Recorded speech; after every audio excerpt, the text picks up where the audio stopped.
شهر رمضان الذي أنزل فيه القرآن هدى للناس وبينات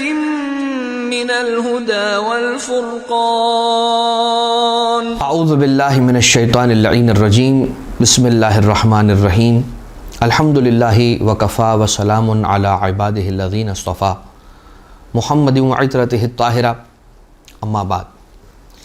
ماہ رمضان المبارک کے 8ویں دن کی دعا امام معصوم علیہ السلام یہ تعلیم فرماتے ہیں کہ بسم اللہ الرحمن الرحیم اللہم ارزقنی فیہ رحمت الایتام و اطعام الطعام و افشاء السلام و صحبت الکرام بطولک یا ملجأ العاملین، کہ اے پروردگار مجھے اس دن یتیموں پر رحم کرنے کی توفیق عنایت فرما، کھانا کھلانے کی توفیق عنایت فرما، افشاء السلام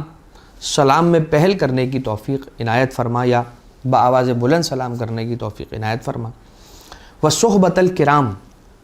اور کرامت والے لوگ، عزت و شرف والے لوگ، اچھے لوگ، نیک لوگوں سے صحبت اختیار کرنے کی توفیق اور ان کی صحبت مجھے عنایت فرما، بطولک یا ملجأ العاملین، اے پروردگار تجھے اپنے انعام کا واسطہ، اے آرزو مندوں کی پناہ گاہ۔ اس دعا کی تلاوت کا ثواب یوں روایتوں میں بیان کیا جاتا ہے کہ من دعا بھی، جو شخص بھی 8ویں دن ماہ رمضان کی اس دعا کو تلاوت کرے گا، رفع عملہ بعمل الف صدیق، کہ پروردگار عالم اس کے عمل کو 1000 صدیق افراد کے اعمال کی طرح سے بلند کرے گا اور اپنی بارگاہ میں اسے شمار کرے گا، کہ اس آج کے دن 8ویں روزے کے دن 8ویں رمضان المبارک کے دن اس دعا کی تلاوت کرنے والے کا ثواب یہ ہے کہ پروردگار اس کے عمل کو 1000 صدیقین کے عمل کے برابر تولتا ہے۔ اب 7 دن یعنی پچھلے 7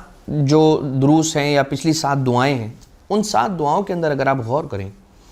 تو بندے اور رحمان کے جو آپس میں جو تعلق ہیں اور ان کا واسطہ ہے اس کو مضبوط کرنے کی کوشش کی جا رہی ہے۔ کبھی پروردگار عالم کے ذکر دائمی کی توفیق کو طلب کیا جا رہا ہے، کبھی اس کی رحمت کو مانگا جا رہا ہے، کبھی اس کے غضب سے دوری کی التجا کی جا رہی ہے، کبھی نیک کاموں کی توفیق حاصل کرنے کی دعا کی جا رہی ہے، کبھی اس کے صیام و قیام پر انسان طاقت طلب کر رہا ہے پروردگار عالم سے۔ آج کے دن جو دعا ہے تعلیم فرمائی امام معصوم علیہ السلام نے، اس دعا میں بندے کا دیگر بندگان خدا سے جو تعلق ہے اسے استوار اور اسے مضبوط کرنے کے حوالے سے گفتگو ہو رہی ہے، یعنی جو عنوان ہے اس دعا کا وہ یوں ہے۔ 4 چیزیں ہیں کہ جو اس دعا کے اندر ڈسکس کی گئی ہیں۔ نمبر 1 یہ ہے کہ یتیم پر رحم کیا جائے، یتیم پر رحم کرنا۔ نمبر 2 بھوکوں کو کھانا کھلانا یا کھانا کھلانا، اطعام الطعام، بھوکوں کو کھانا کھلانا نہیں ہے اس دعا کے اندر، اطعام الطعام، کھانا کھلانا، اور سلام میں پہل کرنا، اچھے لوگوں کے ساتھ صحبت کو اختیار کرنا۔ یہ 4 چیزیں ہیں کہ جس کو ڈسکس کیا گیا ہے۔ یتیم قرآن کریم کے اندر یوں ہے کہ کہیں پر سورہ کے اندر یوں ملتا ہے بسم اللہ الرحمن الرحیم فَأَمَّا الْيَتِيمَ فَلَا تَقْهَرْ، یاد رکھو کہ یتیم پر قہر نہ ڈھانا، یتیم کو دھتکارنا نہیں، یتیم کو غضب اور غصے کے ساتھ دور نہ کر دینا، بلکہ اس کا خیال رکھنا، اس پہ دست شفقت پھیرنا۔ جو یتیم کا مال کھاتا ہے، امام معصوم علیہ السلام معصوم کی یہ حدیث ہے کہ جو یتیم کا مال کھاتا ہے دراصل وہ ایسا ہے کہ جیسے اس نے اپنے شکم میں یتیم کا مال نہیں ڈالا بلکہ آگ ڈالی ہے۔ ایتام اور یتامہ کے اعتبار سے، یتیموں کے اعتبار سے بہت زیادہ اہتمام کیا گیا ہے اور ان کے حقوق کو بہت زیادہ بیان کیا گیا ہماری شریعت کے اندر۔ ایک واقعہ ہمیں یوں ملتا ہے کہ رسول اللہ صلی اللہ علیہ وآلہ وسلم ایک یتیم ہے، رسول اللہ صلی اللہ علیہ وآلہ وسلم کی خدمت میں حاضر ہوا، آیا اور پہنچ کر کہتا ہے کہ میرا باپ اس دنیا میں نہیں ہے، میری ماں ناتوان ہے، کمزور ہے، وہ کام کر نہیں سکتی، میری بہن سرپرست نہیں رکھتی کہ جو اس کی کفالت کرے، خدا نے جو چیزیں آپ کو عطا کی ہیں، رسول اللہ صلی اللہ علیہ وآلہ وسلم سے یہ آنے والا ایک یتیم بچہ کہہ رہا ہے کہ اللہ نے جو چیزیں آپ کو عطا کر رکھی ہیں، اس کی جو عنایت کردہ چیزیں آپ کے پاس ہیں، ان میں سے کچھ مجھے اطعام کریں، اس میں سے کچھ مجھے کھلائیں۔ رسول صلی اللہ علیہ وآلہ وسلم سن کر بہت محزون ہوئے، بہت غمگین ہوئے، بہت سیڈ ہوئے، اور رسول نے فرمایا تم نے کتنے اچھے انداز میں بات کی ہے اور تم نے کتنے اچھے الفاظ کا چناؤ کیا ہے اپنا مطلب پہنچانے کے لیے۔ اس کے بعد رسول نے جناب بلال حبشی کو صدا دی اور اپنے قریب بلایا اور فرمایا کہ ازواج کے کمروں میں سے جو کچھ تھوڑا بہت ہو سکے وہ کھانے کے لیے لے آؤ۔ جناب بلال حبشی تشریف لے گئے، ایک کٹورا بھر کے لے کر آئے کھجوروں کا، اور اس کٹورے کے اندر کل 21 کھجوریں تھیں۔ رسول اللہ صلی اللہ علیہ وآلہ وسلم نے 7 کھجوریں نکال کر اس یتیم بچے کے ہاتھ پہ رکھی، اس کی ہتھیلی پہ رکھی 7 کھجوریں، اور باقی جو 14 کھجوریں بچ گئیں، یہ 14 کھجوریں بھی 7 کر کے اس بچے کو دیتے گئے رسول، عنایت کرتے گئے، عطا کرتے گئے، اور یہ فرماتے گئے کہ یہ 7 تیری والدہ کے لیے، اور یہ آخری جو 7 بچی ہیں یہ تیری بہن کے لیے، لے جا۔ اب جب یہ بچہ خوشی سے یہ کھجوریں رسول اللہ صلی اللہ علیہ وآلہ وسلم سے لے کر رسول کی بارگاہ سے باہر نکلنے لگا تو جناب معاذ آئے، اور جناب معاذ نے دیکھا کہ یہ بچہ ہے، یتیم ہے، اور رسول اللہ صلی اللہ علیہ وآلہ وسلم نے اس کا خیال کیا ہے اور اسے کچھ کھجوریں عطا فرمائیں۔ یہ دیکھ کر جناب معاذ نے اس کے سر پر، صحابی رسول نے اس بچے کے سر پر ہاتھ پھیرا شفقت اور محبت سے، اور کچھ الفاظ تسلی کے اس بچے کو دینے لگے، اور اسے تسلی دینے لگے کہ دیکھ رسول ہیں، ہم ہیں، تیرا خیال کریں گے، فکر نہ کرنا۔ جیسے وہ بچہ چلا گیا تو رسول نے اپنے اس صحابی سے کہا کہ دیکھو میں نے تمہارا یہ رویہ اور یہ سلوک، اچھا سلوک اس یتیم بچے کے ساتھ دیکھا ہے اور مجھے بہت خوشی ہوئی ہے، اور یاد رکھنا پروردگار عالم نے یہ فیصلہ کیا ہے کہ جو کوئی بھی یتیم کے سر پر ہاتھ پھیرتا ہے شفقت سے، محبت سے، تو اس کے ہاتھوں کے نیچے، اس کی ہتھیلی کے نیچے، اس یتیم کے سر پہ موجود جتنے بال ہیں، اس کا ہاتھ اس بچے کے سر سے گزرتا ہوا جتنے بال اس کے ہاتھوں کے نیچے آتے ہیں، ہر ایک بال کے عوض پروردگار عالم اس کے درجات میں اضافہ کرتا ہے، اس کے گناہوں سے درگزر کرتا ہے، اور اسے جنت الفردوس کے اندر بلند مقام اور اسے عزت اور شرف والا مقام عطا کرتا ہے۔ یہ رسالت مآب صلی اللہ علیہ وسلم نے اس حدیث کو ارشاد فرمایا۔ رسول اللہ صلی اللہ علیہ وسلم مزید یہ ارشاد فرماتے ہیں کہ انا و کافل الیتیم، میں اور یتیم کی کفالت کرنے والا ایسے ہوں گے جنت میں، ایسے 2 انگلیاں اپنی بیان کی اور اسے مشاہدہ کرواتے ہوئے فرمایا کہ ایسے ہوں گے، انا و کافل الیتیم کہاتین فی الجنہ، کہ ان 2 انگلیوں کی طرح سے ہوں گے جنت میں، اتنا قریب ہوں گے، اتنا قریب ہوگا یتیموں کی کفالت کرنے والا رسول صلی اللہ علیہ وآلہ وسلم کے ساتھ جنت الفردوس میں۔ تو جو کسی یتیم کی کفالت کرے وہ رسول کے ساتھ جنت میں ہو، اور جو اسی رسول اللہ صلی اللہ علیہ وسلم جو کہ یتیم تھے، اس رسول صلی اللہ علیہ وآلہ وسلم کی کفالت جس ابو طالب علیہ السلام نے کی، کیا وہ جنت میں نہیں ہوں گے؟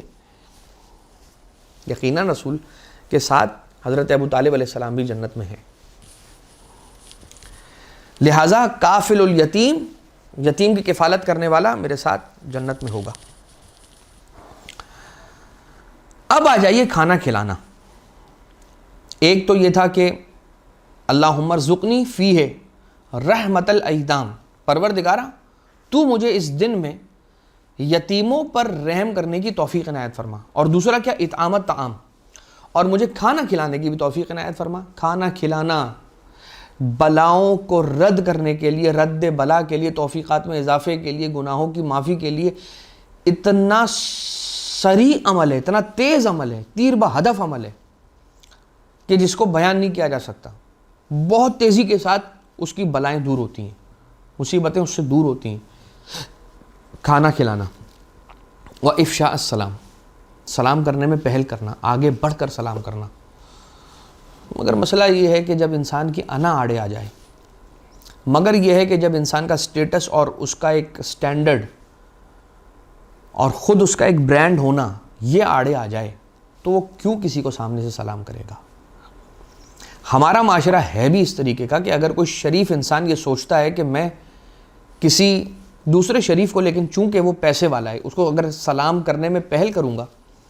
تو چونکہ ہماری سوسائٹی عجیب و غریب نارمز بنا چکی ہے اور عجیب و غریب ہمارے سوسائٹی کے سٹینڈرڈز اور ٹرینڈز بن چکے ہیں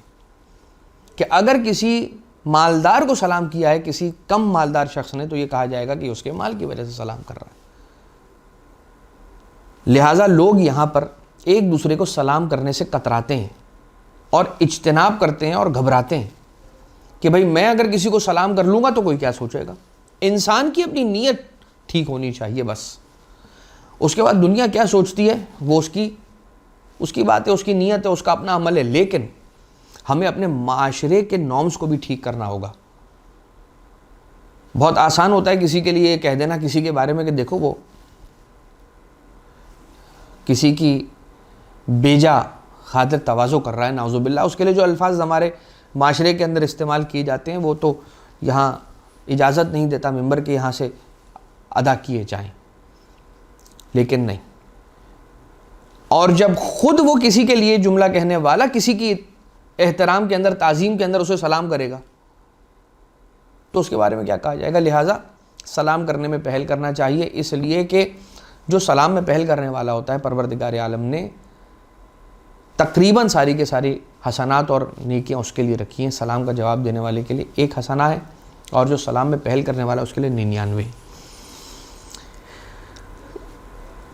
اب ایک تو یہ ہو گیا کہ کھانا کھلانا یہ توفیقات میں اضافے کا سبب بنتا ہے. سلام میں پہل کرنا کھانا کھلانے والے کے لیے خود چھٹے امام علیہ الصلوۃ والسلام نے ایک اور حدیث ارشاد فرمائی ہے کہ جو کسی مومن کو کھانا کھلاتا ہے پروردگار عالم اس پر، یعنی اللہ اپنے آپ پر، خود پر یہ حق سمجھتا ہے اس شخص کا کہ جو کسی مومن کو کھانا کھلائے. کیا حق سمجھتا ہے؟ کہ جو کسی مومن کو دنیا میں کھانا کھلائے پروردگار اس شخص کو جنت میں کھانا کھلائے اور غذا کھلائے. تو جنت میں کھانا کھلانے کے لیے پروردگار عالم کو اس شخص کو پہلے جنت بھیجنا پڑے گا. جب وہ جنت جائے گا تو اسے کھانا کھلایا جائے گا. تو اس کے معنی یہ ہوئے کہ جو شخص کسی مومن کو کھانا کھلا رہا ہے وہ جنت میں بھی جائے گا، اور جنت میں جب جائے گا تو رب ذوالجلال کا یہ فیصلہ ہے کہ میں اسے جنت کی غذا کھلاؤں گا جو دنیا میں میرے کسی مومن بندے کو غذا کھلاتا ہے. اب کھانا کھلانے والے تو بہت ملیں گے آپ کو اس دنیا کے اندر، مگر ایک ایسا گھرانہ ہے کہ جس نے اس طرح سے کھانا کھلایا کہ روٹیاں دیں، اور جو روٹیاں ان کے گھر سے گئی ہیں تو آسمان سے آیت قرآنی نازل ہوئی ہے. دنیا کا کوئی بھی فرد، کوئی بھی مسلمان، کوئی بھی مومن کسی مومن کو کھانا کھلاتا ہے تو وہ رب ذوالجلال کی دعاؤں کو نازل کرواتا ہے. لیکن اہل بیت اطہار علیہ السلام، پنجتن پاک علیہ السلام، رسول اور اولاد رسول، مولا کائنات امام حسن، امام حسین، حضرت زہرا سلام اللہ علیہ، بی بی فضہ سلام اللہ علیہ بھی اس میں شامل ہیں. یہ وہ ہستیاں ہیں کہ جب یہ اپنا کھانا دیتی ہیں، یہ ہستیاں یتیمن و مسکینن و اسیرا، تو یہ بارگاہ الہی سے سورہ نازل کروا لیتی ہیں. ان کا عمل اتنا خالص ہے. انما نطعمکم لوجہ اللہ لا نرید منکم جزاء ولا شکورا. کیسے ہوں گے وہ کھانا کھلانے والے کہ جو کھانا کھلا کے آیات قرآنیہ نازل کروا لیں؟ کیسے ہوں گے وہ کھانا کھلانے والے؟ لہٰذا پروردگار عالم نے کھانا کھلانے کا حکم دیا اپنے بندوں کو، اور اس کے بعد مثال رکھ دی کچھ ایسے کھانا کھلانے والوں کی کہ جن سے بڑے کھانا کھلانے والے اس دنیا کے اندر نہیں ملیں گے. لہٰذا انسان کتنا بھی کھانا کھلا لے اتنا بڑا نہیں بن سکتا جتنا اہل بیت اطہار علیہ السلام عظیم ہیں کہ ان کے لیے تو آیت قرآنیہ نازل ہو گئی. لہٰذا کبھی انسان اس بات پر فخر نہ کرے کہ میں نے اتنے لوگوں کو کھانا کھلایا یا میں روزانہ اتنے لوگوں کو کھانا کھلاتا ہوں. پروردگار عالم کا فضل ہے ہر انسان پر کہ جو انسان نیکی کر پاتا ہے. سلام میں پہل کرنا انسان کے غرور اور تکبر کو توڑ دیتا ہے, اس کے غرور کو تکبر کو توڑ دیتا ہے. لہٰذا سلام میں پہل کرنی چاہیے. اور کیا صحبت الکرام, اچھے لوگوں کی صحبت کو اختیار کرنا چاہیے, نیک لوگوں کی صحبت کو اختیار کرنا چاہیے. اس لیے کہ اگر انسان نیک لوگوں کی صحبت کو اختیار کرے گا تو کیا ہوگا,